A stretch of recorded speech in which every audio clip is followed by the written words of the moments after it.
Greetings, Tainia. This is a audiovisual recording, time and date stamped in the archivable format for public notice. I want to talk a bit about emancipation and Indian arrival day. So, we know about emancipation. They talk about the freeing of the slaves, right? The so-called Africans. And before we even go into that, we need to understand what is an African, because the Chinese or the Manchurians, who are known as the Chinese, they did extensive research. I think it's about 30 years they spent researching their history and their ancestry and the genetics, and they finally realized that they are original to the continent of Africa. Their ancestors came from Africa. So when we speak about Africans, do we include the Manchurians, aka the Chinese? These are the things we need to consider. Because in actuality, a Chinese is an African, correct? So then when we say an African, what are we speaking about? And back to the emancipation story now. What we refer to emancipation was actually recorded in law as manumission. And manumission is a concept or a process where a private operation is relocated or the jurisdiction is changed to being governed by the government. So when we say that, Abraham Lincoln freed the slaves by abolishing slavery, what they actually did was relocate the jurisdiction of slavery from a private enterprise. They made it illegal for private citizens to own slaves and shifted that to the government. Only the government could run a slave operation, and that was recorded as manumission. Somewhere along the line, people began to be schooled into the concept of emancipation, but that is not what actually happened. All of this is part of a ruse to create a narrative that people of brown skin with small curly hair, small curls in the hair, tiny curls, kinky hair, they who are living in the Americas, they are original to somewhere across the ocean. That is the whole point of that narrative, to disassociate the people from the land. So you would have a concept in your mind that you don't own anything here, because in all actuality, they own the land, these so-called Africans. There's another concept where they have about Indian arrival day, meaning that on this day, the first set of indentured laborers came from India to the land, to this land. 1845, Fatel Razak. Fatel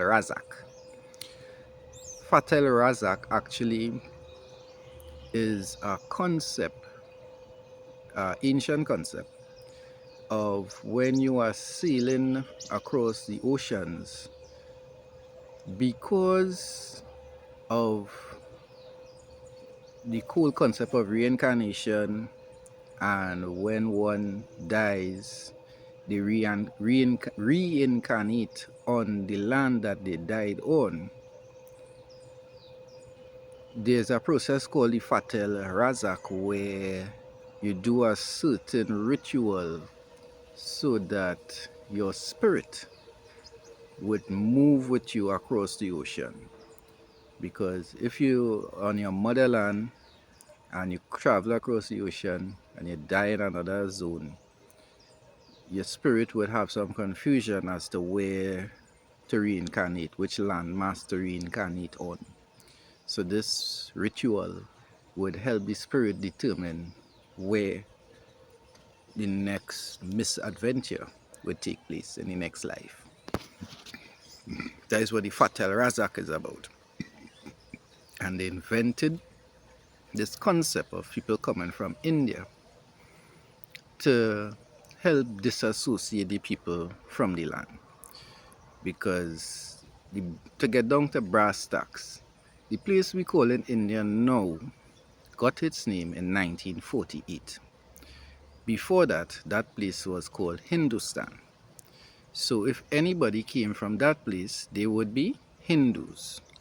So the Hindus came from Hindustan, but they invented this concept of an Indian to give a explanation for the other melanated, aka copper-toned beings on the land other than the so-called Africans. So some came from Africa, some came from India. The reality is all were here all the time. You know, they have a record of at least a 12,000 year history of all these people on this land. You know, actually have information of so-called East Indians being shipped from the Yucatan Peninsula, that is in the area of Central America, to the island of Cuba. And they speak about East Indians, you know. So the fact of the matter is the people were always here during the siege and plundering of the land that has been going on since the 14th century. The people, part of the process of colonization involves relocating the people off the land. So they move them to different places so that when you wake up the next morning, you don't know anything about this place. And they give you a story that you came from Africa or you came from India. You know, these things are not based in fact, they are based in belief. And it is all a ruse to disenfranchise and disassociate the people, the true inheritors of the land, the true creditors of the economic systems of these lands, so that they will not be, so they would just be, you know, blind slaves in their capitulation operation that they call government. You know, people look at people and they say, well, you're Indian because your hair texture a certain way, skin complexion a certain way. They say, yeah, well, he obviously is a East Indian. You could see that, you know. So that means he come from India. I was just considering the concept of, let me say, a dog, a husky. Anybody look at a husky, they would assume that he came from Alaska or northern Canada, because that's where those dogs are from, correct? That breed of dog is from there. But the reality of the situation is that that dog came from Tunapuna. You know, that dog, mother and father, lives Tunapuna. That's where they created him. So the whole concept of looking at someone and making a decision that, or coming to a prognosis that based on the look, based on the phenotype, they call it the genetic phenotype, how the genes are being expressed in the physical form, how they look. We say they are something, they are this, they are that. But that has no basis on where the person originates, where their actual, you know, genetic line progenerates from. And they create a story now and school the people into this story that this is why, you know, this is the explanation. But all these things are inventions, really, you know, because as I said, India got its name in 1948, in 1498, in 1845, that place was called Hindustan, you know. They say Columbus was looking for India and he made a mistake and he reached here. Well, seeing that where we call in India is Hindustan, in all actuality, the people who we call Indians most likely are from India. And this, where we call in the Americas now, is India. You know, this is ancient India. This is the ancient Phoenician lands. This is the ancient Babylon. This is Mesopotamia. You know, there are relics all over the earth, of all over the planet, I should say, where people of these ancient civilizations, there are relics of them in different places, structures, you know, relics. And the mind has been configured to accept, well, where this global village we live in now is the highest point that mankind has reached in its civilization, spreading all over the planet. So because we now have the ability to travel to, you know, Ethiopia from Trinidad, we now have that ability that never existed before. The whole concept that, or in other words, that would give an explanation as to why these relics being found in those distant lands means that that is where the place was. The reality is that we as man have been traveling over the planet for thousands of years.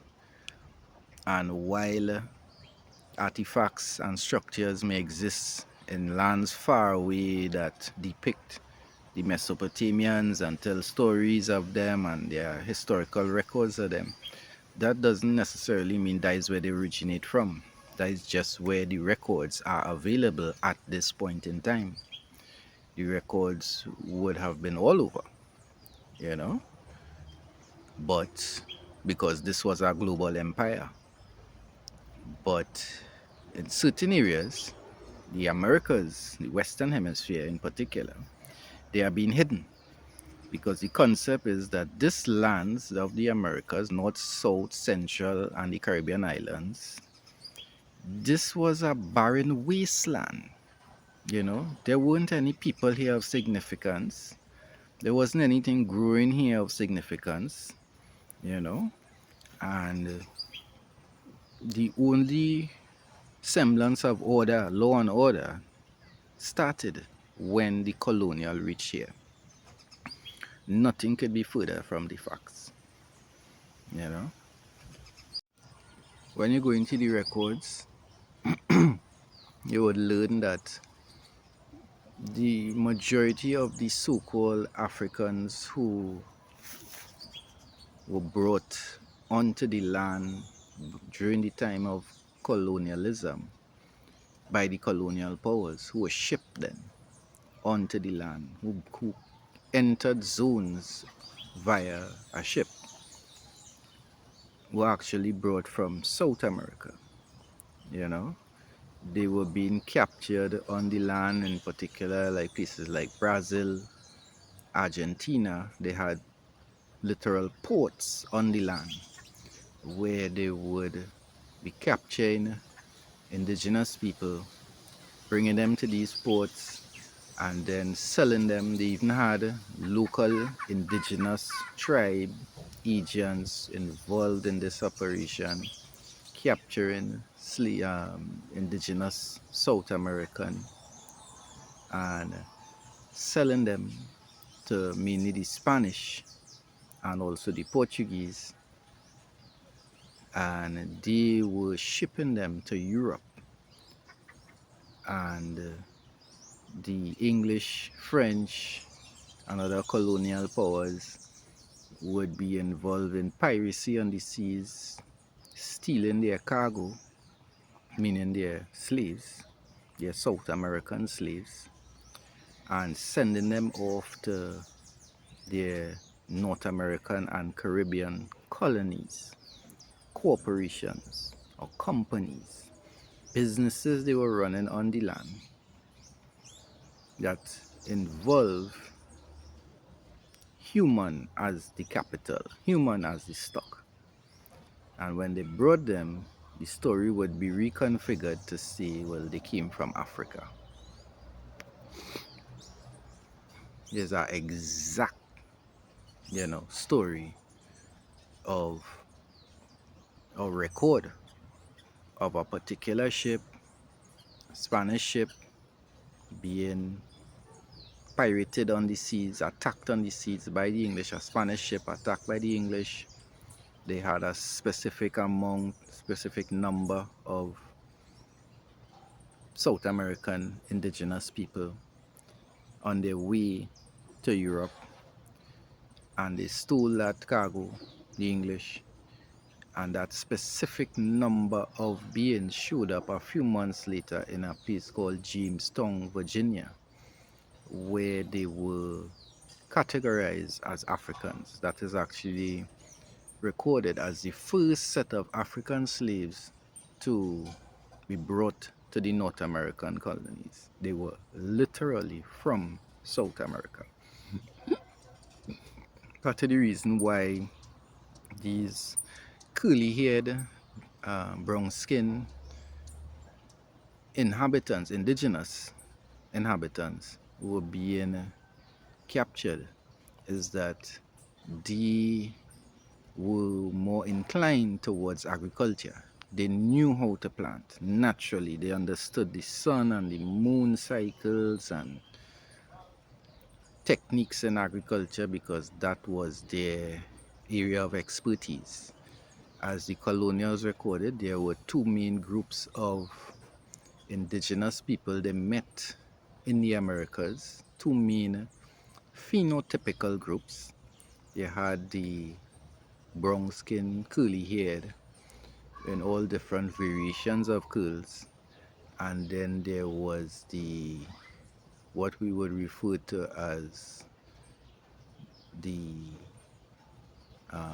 lighter skin, who we might just configure as a Latin American or, you know, fair skin, straight haired being. They were not so predisposed to agriculture. They weren't as efficient as the colonial would like. So they were actually left out of the equation, you know, in general. They were left out because they weren't so cost effective to transfer them, to engage in selling them, because they weren't so productive in the cotton and sugar cane and these type of operations, which is what the colonial, especially the English and the French, were predisposed to. Yeah. So that is the difference between history and mystery. That is the difference there. The people in Africa have no record of millions of their ancestors being lost through any operation hundreds of years ago. They have no record of that.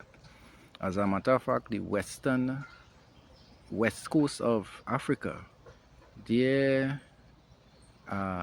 ancestry speak about the ancestors who first came to that land. They came across the ocean from the east, meaning the Americas. That is where the African ancestors came from, you know. So I just wanted to clear up that a bit, you know. Yeah. More to come in another one. You know, peace and love, love and respect, guidance, appreciation to the ancestors.